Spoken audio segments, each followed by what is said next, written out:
Hello friends, good morning. मैं हूं पुरुषोत्तम कुमार पाठक और आप देख रहे हैं अपना YouTube channel Suryansh school of economics. आज के इस वीडियो में मैं चर्चा करने वाला हूं एक उपभोक्ता के बजट सेट के बारे में। लेकिन वीडियो प्रारंभ करने से पहले आप लोगों से एक रिक्वेस्ट है कि इस वीडियो को पूरा देखने के उपरांत आप इस वीडियो से संबंधित जो भी आपका ऑब्जर्वेशन होगा कि यह वीडियो आपको कैसा लगा, इस पर आप कमेंट अवश्य करेंगे। आइए प्रारंभ करते हैं आज का वीडियो, उपभोक्ता का बजट। आइए फ्रेंड्स, आज हम लोग ये जानने का प्रयास करते हैं कि एक उपभोक्ता का बजट क्या है। यहाँ पर हम 3 टेक्निकल टर्म्स पर विचार करेंगे। एक उपभोक्ता का बजट, दूसरा बजट सेट और तीसरा बजट रेखा या बजट लाइन। बजट लाइन को हम प्राइस लाइन भी कहते हैं और बजट लाइन का एक और नाम है, वह है उपभोग संभावना वक्र, कंजम्पशन पॉसिबिलिटी कर्व।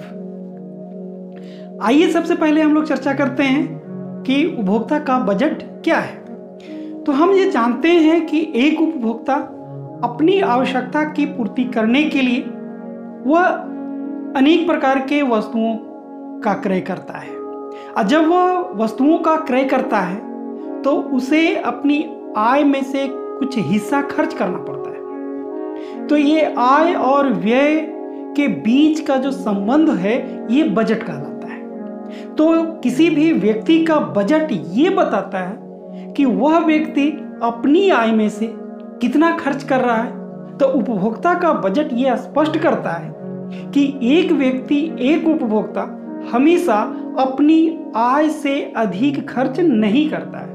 वह व्यक्ति हमेशा अपनी आय की सीमा को ध्यान में रखकर ही वस्तुओं एवं सेवाओं का क्रय करता है। तो उपभोक्ता के क्रय करने की प्रक्रिया में एक यहाँ पर संबंध है, वह है कि उपभोक्ता की आय हमेशा उपभोक्ता के बचत से अधिक होती है या फिर बराबर होती है। इसको अगर हम गणित की भाषा में कहें तो यहाँ पर देखिए, अगर उपभोक्ता की आय को हम एम मान लें और उसके एक्सपेंडिचर को ई मान लें, तो यहाँ जो उपभोक्ता का बजट है, बजट का जो रिलेशन है वह कहता है कि एक्सपेंडिचर जो होगा वो कम होगा या फिर बराबर होगा किसके, एम के। तो एक्सपेंडिचर खर्च क्या है।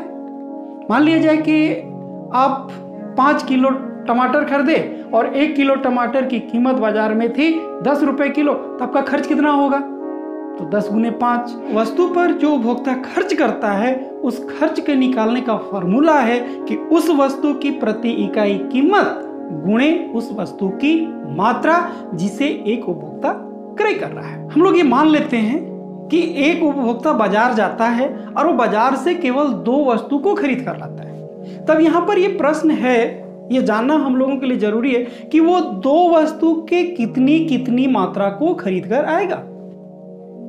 मतलब वो 2 वस्तु के विभिन्न वे कौन कौन से कॉम्बिनेशन होंगे, कौन कौन से संयोग होंगे जिन्हें एक उपभोक्ता क्रय कर सकता है। तो वे सारे संयोग उपभोक्ता के लिए बजट सेट कहलाते हैं। तो बजट सेट का मतलब क्या हो गया, 2 वस्तु के वे विभिन्न वैसे संयोग जिसे एक उपभोक्ता क्रय कर सकता है, बजट सेट कहलाते हैं। क्रय कर सकता है कहने का तात्पर्य क्या है कि उस संयोग को खरीदने में उपभोक्ता की आय या तो खर्च हो जाएगी या तो फिर आय का कुछ हिस्सा बच जाएगा, लेकिन उस पर उसका जो खर्च होने वाला है वो कभी भी उसकी आय से अधिक नहीं होगी। एक बजट सेट है। और 2 वस्तु के विभिन्न बजट सेट को जब आप ग्राफ में दिखाएंगे तो उस ग्राफ में आपको एक रेखा ऐसी मिलेगी जो वैसे संयोग को दर्शाएगी जहां पर उपभोक्ता की सारी आय खर्च हो चुकी होती है। तो उस रेखा को हम बजट रेखा कहेंगे। तो बजट रेखा क्या है, तो बजट रेखा 2 वस्तुओं के वैसे संयोग को बताती है जिसका क्रय करने पर उपभोक्ता की सारी आय खर्च हो जाती है। चलिए बजट सेट जानने के लिए हम एक एग्जाम्पल लिए हैं। उस एग्जाम्पल में मान लेते हैं कि एक उपभोक्ता की आय 100 रुपये है और वह 2 वस्तु खरीद रहा है, एक संतरा और दूसरा गुलाब जामुन। संतरा को खरीद रहा है X किलोग्राम और गुलाब जामुन को खरीद रहा है Y किलोग्राम। जहाँ संतरा की कीमत है 10 रुपये प्रति किलोग्राम और गुलाब जामुन की कीमत है 20 रुपये प्रति किलोग्राम। तब यहाँ पर आप बताइए कि संतरा पर वो कितना खर्च करेगा। संतरा पर वो कितना खर्च करेगा? 1 केजी खरीद रहा है और 1 किलो संतरे की कीमत है 10 रुपये, तो कितना खर्च करेगा? संतरा की कीमत है 10 रुपये प्रति किलोग्राम।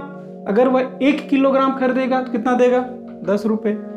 2 किलोग्राम खरीदेगा तो अब कितना लेके देगा? 20 रुपये। तो अगर वो 1 किलोग्राम खरीद रहा है तो कितना खर्च करेगा वो? तो खर्च करेगा 10x। हम क्या किए? मात्रा को कीमत से गुणा कर दिए। गुलाब जामुन पर जो खर्च होगा वो कितना होगा? 20y। तो कुल कितना खर्च हो गया? कुल खर्च है 10x प्लस 20y हो गया। और उसकी आय कितनी है? 100। तो हम लोग जानते हैं कि उपभोक्ता के बजट में हम लोगों ने देखा था जो कुल खर्च है वह इनकम से, आय से हमेशा कम होगा या फिर बराबर होगा। तो इसलिए शर्त होगा बजट का कि 10x plus 20y is less than equal to 100। तो यहां पर हम ये देख रहे हैं कि x और y का बहुत सारे मान मिल सकते हैं। x और y का बहुत सारे मान मिल सकते हैं जिसके लिए यह कंडीशन सेटिस्फाई करेगा। जैसे मान लेते हैं हम 2 उदाहरण ले रहे हैं, a और एक b, जहां a में x 0 है और y 4 है और इसमें 4 है और y 3 है। अब देखते हैं कि ये कंडीशन सेटिस्फाई कर रहा है या नहीं।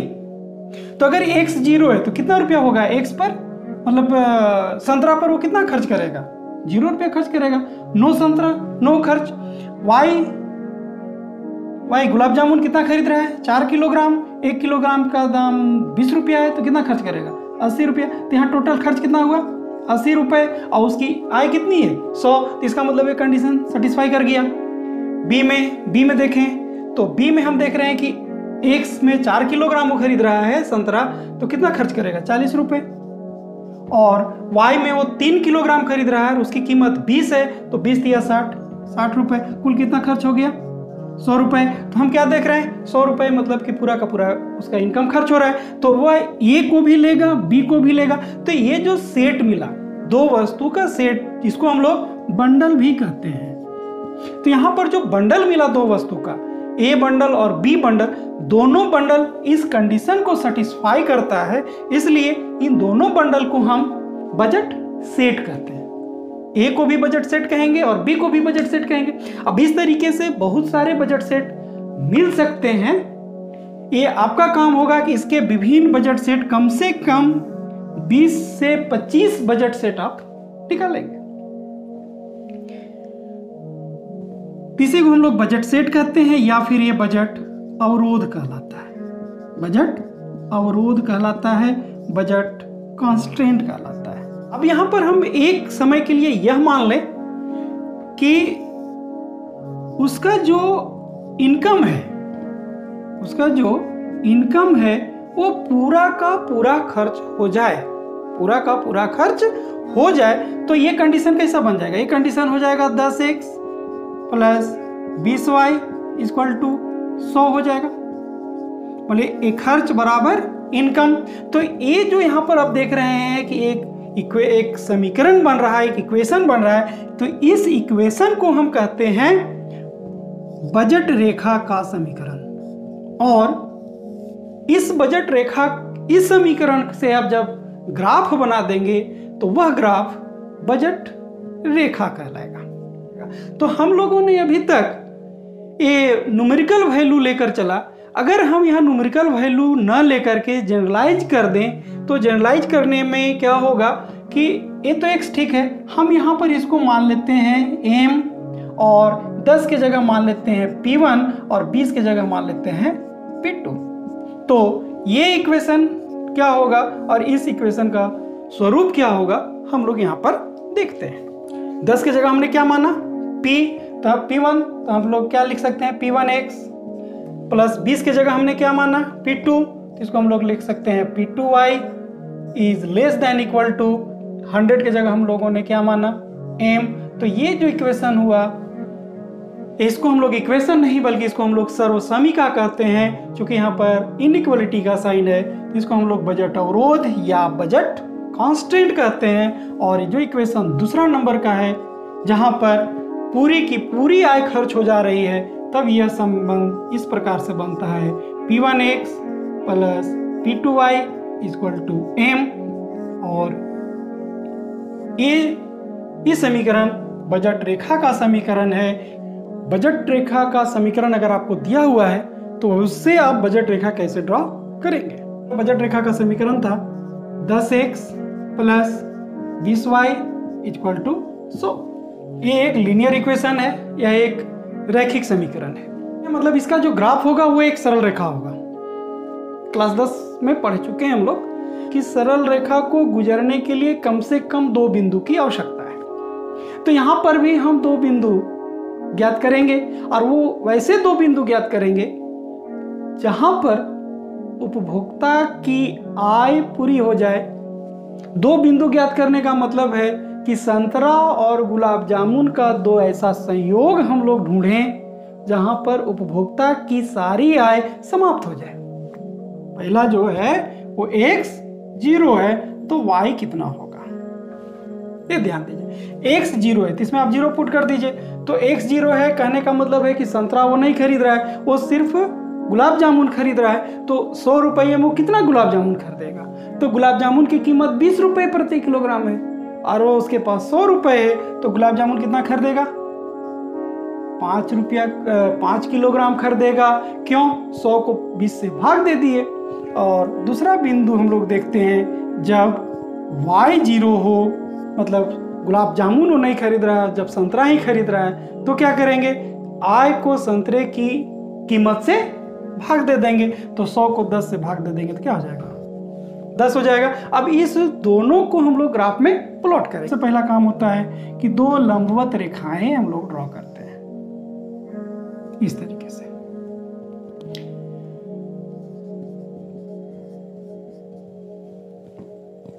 अब दोनों जहां कटे उसको हम लोग ऊपर जो हॉरिजॉन्टल एक्सिस होता है उसको x अक्ष कहते हैं और जो वर्टिकल एक्सिस होता है उसको y अक्ष कहते हैं, OX और OY।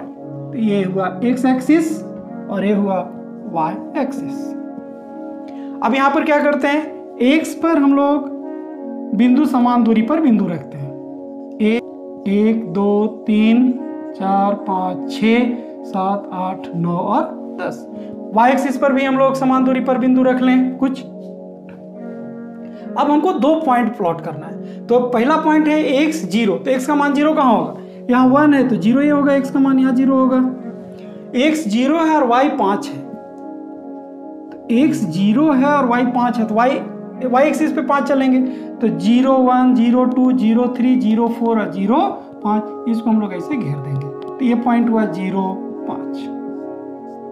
और दूसरा पॉइंट है x 10 है y 0 है, तो x यहाँ 10 है y 0 है, तो ये पॉइंट हो गया। इसको हम लोग कहेंगे 10 0 और इसको हम लोग पॉइंट A कहें, इसको पॉइंट हम लोग B कहें। तो A और B को मिलाते हुए एक रेखा अगर आप ड्रॉ कर दीजिएगा इस प्रकार से, तो इस रेखा AB को हम लोग बजट रेखा कहेंगे और बजट रेखा कहेंगे। और OA और B के बाद ये जो पोर्शन है OAB का प्रत्येक बिंदु बजट सेट कहलाएगा और इसके दाहिनी ओर का बिंदु जो भी होगा वो उपभोक्ता के पहुंच से दूर होगा। मतलब इस जगह का, इस लोकेशन का कोई भी पॉइंट जो 2 वस्तु के एक संयोग को बता रहा है उसे उपभोक्ता वो खरीद नहीं पाएगा। हम एक एग्जांपल लेते हैं। मान लिया जाए कि एक पॉइंट हम लोग ले लें,